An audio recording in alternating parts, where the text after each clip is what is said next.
Bismillahirrahmanirrahim. Assalamualaikum warahmatullahi wabarakatuh. Pada video kali ini, kami dari kelompok 3 akan menyampaikan materi terkait dengan sistem pendidikan di negara Jepang. Saya Mita Hemawati sebagai pemateri pertama. Saya Gaza Aldipari sebagai pemateri kedua. Saya Deviana sebagai pemateri ketiga. Saya Munia Ferdina Ain sebagai pemateri keempat. Saya Ilham Retiatun sebagai pemateri yang terakhir. Selamat menyaksikan.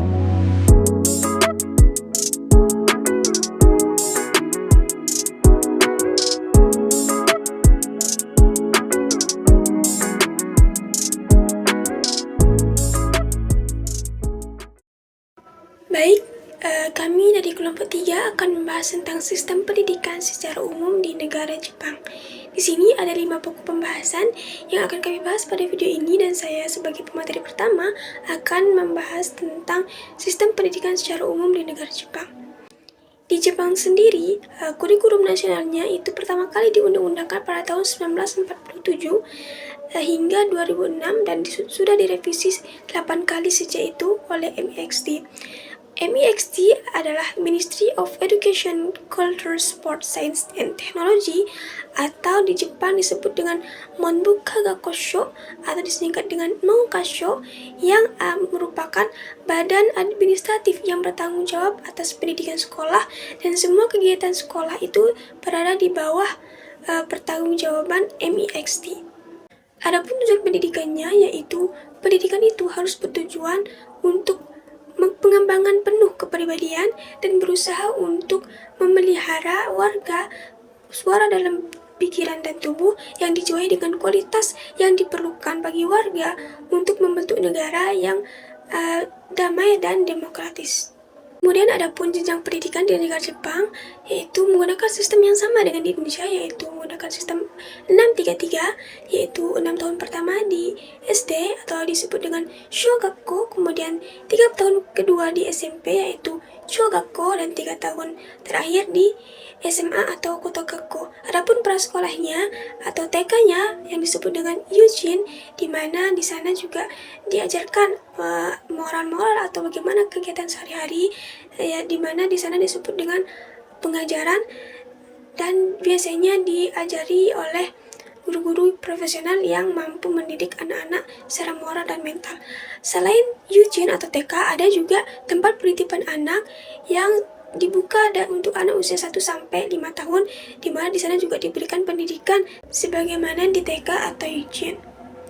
Kemudian ada pun perguruan tinggi di negara Jepang. Sini ada 3. Yang pertama itu universitas atau daigaku, di mana sistemnya juga hampir sama dengan di Indonesia. Masa belajar bisa dari 4 tahun sampai 6 tahun tergantung jurusan yang diambil.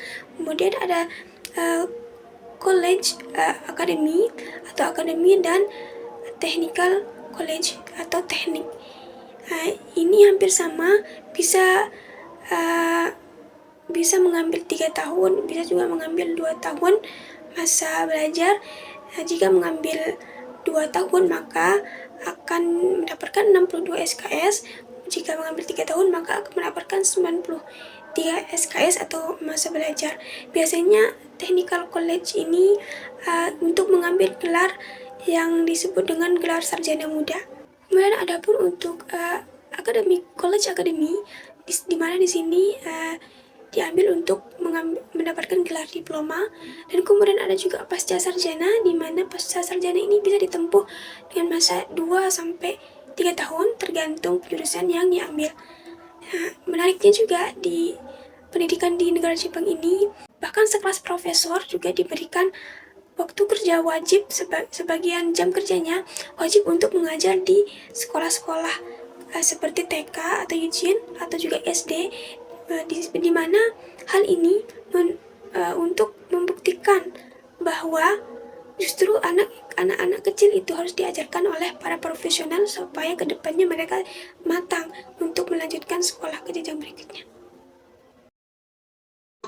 Baik, selanjutnya di sini saya sebagai pemateri kedua akan melanjutkan pembahasan mengenai kurikulum pembelajaran di Jepang. Kurikulum di Jepang sangat menarik dan menantang bagi peserta didik. Dalam kurikulum Jepang yang terpenting adalah bukan banyaknya materi pelajaran, namun yang terpenting adalah pendekatan cara mendidiknya. Adapun Jepang menekankan beberapa hal penting dalam menyusun kurikulum, yaitu yang pertama ada standar kurikulum nasional, yang kedua mementingkan tumbuhnya keharmonisan jasmani dan rohani siswa, yang ketiga selalu menyelaraskan dengan lingkungan sekitar, yang keempat memperhatikan tahapan tumbuh kembang siswa, dan yang kelima ada memperhatikan karakter penjurusan pendidikan di tingkat SMA.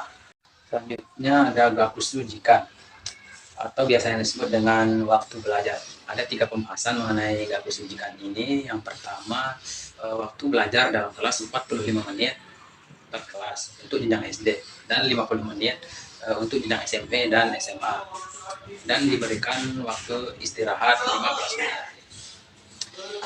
Yang kedua, setelah kelas berakhir, siswa wajib mengerjakan PR untuk mengisi waktu luang. Terus yang ketiga, KBM atau kegiatan belajar mengajar dimulai pukul 7.15 sampai dengan pulang kurang lebih, yaitu sampai pukul 15.00, dan tidak boleh diantar jemput oleh orang tuanya.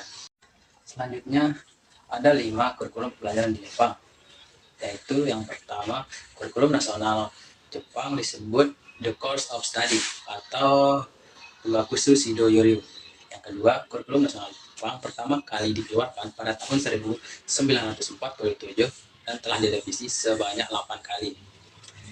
Yang ketiga, tahun ajaran baru di Jepang dimulai pada bulan April dan berakhir bulan Maret tahun depannya, berlaku dari jenjang TK sampai perguruan tinggi. Terus yang keempat, Jepang menggunakan sistem CAWU atau catur bulan dan menerapkan 5 hari sekolah. Sistem CAWU ini dibagi menjadi 3 bagian. Yang pertama, CAWU 1 dimulai pada bulan April sampai bulan Juli. Terus selanjutnya CAWU 2 dimulai pada bulan September sampai bulan Desember. Terus yang ketiga, CAWU 3 dimulai pada bulan Januari sampai bulan Maret. Terus yang kelima, KBM atau kegiatan belajar mengajar di jenjang TK disebut pendidikan, bukan pengajaran. Pendidikan dasar di Jepang tidak mengenal ujian kenaikan kelas, tetapi siswa yang telah menyelesaikan proses belajarnya dapat langsung naik ke kelas berikutnya. Contohnya ketika siswa kelas 1 yang telah menyelesaikan proses belajarnya akan otomatis naik ke kelas 2.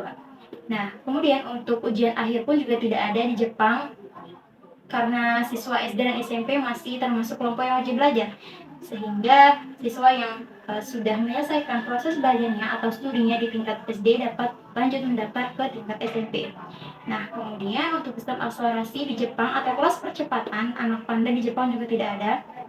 Tetapi pada tahun 1990, MXT pernah mengeluarkan kebijakan terkait dengan mengizinkan anak di bawah usia 18 tahun untuk melanjutkan proses belajarnya atau studinya ke perguruan tinggi. Namun hal tersebut tidak berlanjut karena adanya asas homogenitas yang sangat kuat yang masih dipertahankan oleh para pendidik waktu itu.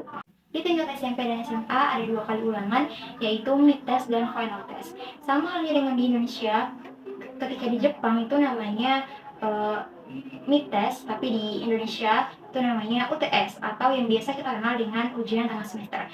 Nah, kalau di Jepang dikenal final test, tapi kalau di Indonesia dikenal UAS atau ujian akhir semester. Kemudian untuk penilaian kelulusan di SMP dan SMA di Jepang itu tidak berdasarkan hasil final test saja, tetapi akumulasi dari nilai ulangan sehari-hari, kemudian ada nilai ekstrakurikuler, kemudian ada mid test dan final test. Nah, kemudian di Jepang ada 4 aspek yang digunakan pada evaluasi kriteria differentiate. Yang pertama ada ketertarikan, yang kedua ada semangat, yang ketiga ada sikap terhadap matematika atau fenomena alam, dan yang terakhir yaitu pengetahuan tentang pemahaman. Kemudian untuk masuk ke perguruan tinggi di Jepang nih, itu memerlukan beberapa seleksi yang sangat ketat, seperti seleksi ujian masuk yang disebut dengan National Centric Task for University Admissions. Nah, di mana tes ini meliputi beberapa mata pelajaran seperti matematika dan sains atau ilmu pengetahuan. Baik, saya akan melanjutkan pembahasan berikutnya, yaitu kualifikasi guru. Calon guru di Jepang dididik dan dilatih oleh lembaga yang dipilih oleh MXT. Calon guru harus mengikuti ujian yang ditetapkan oleh distrik, yang dimana lisensinya hanya berlaku selama 1 tahun. Guru-guru di Jepang dapat diberikan sanksi oleh sesama rekan profesinya jika tidak menjalankan tugas dengan baik. MST juga menyediakan program listen study untuk guru. Gaji guru di Jepang sangat memadai, sehingga guru-guru di Jepang sangat dihormati dan mendapat kedudukan yang tinggi dalam kehidupan sosial masyarakat. Tipe gaji guru di Jepang. Pada tingkat TK atau Youchen, gaji guru berkisar antara 26 sampai 38 juta per bulan. Pada tingkat SD atau Shogoku, untuk yang fresh graduate, gaji guru berkisar antara 35.736.000 per bulannya atau setara dengan 428.840.000 per tahunnya. Dan untuk yang berpengalaman 15 tahun, gaji guru berkisar 718.740.000 per tahunnya. Pada tingkat SMP atau Chogoku, gaji guru berkisar 42.728.000 per bulannya. Pada tingkat SMA atau Kotogoku, gaji guru berkisar 45.435.000 per bulannya. Yang terakhir adalah dosen atau koishi, di mana gajinya berkisar 48.721.000 per bulannya. Baik, di sini saya sebagai pemateri kelima yang akan membahas tentang pendidikan matematika di Jepang. Nah, seperti yang kita ketahui bahwa kegiatan matematika dapat membantu mahasiswa memperoleh pengetahuan dasar dan keterampilan matematika, mampu mendorong kemampuan siswa untuk belajar dan mengungkapkan gagasan yang baik dan logis.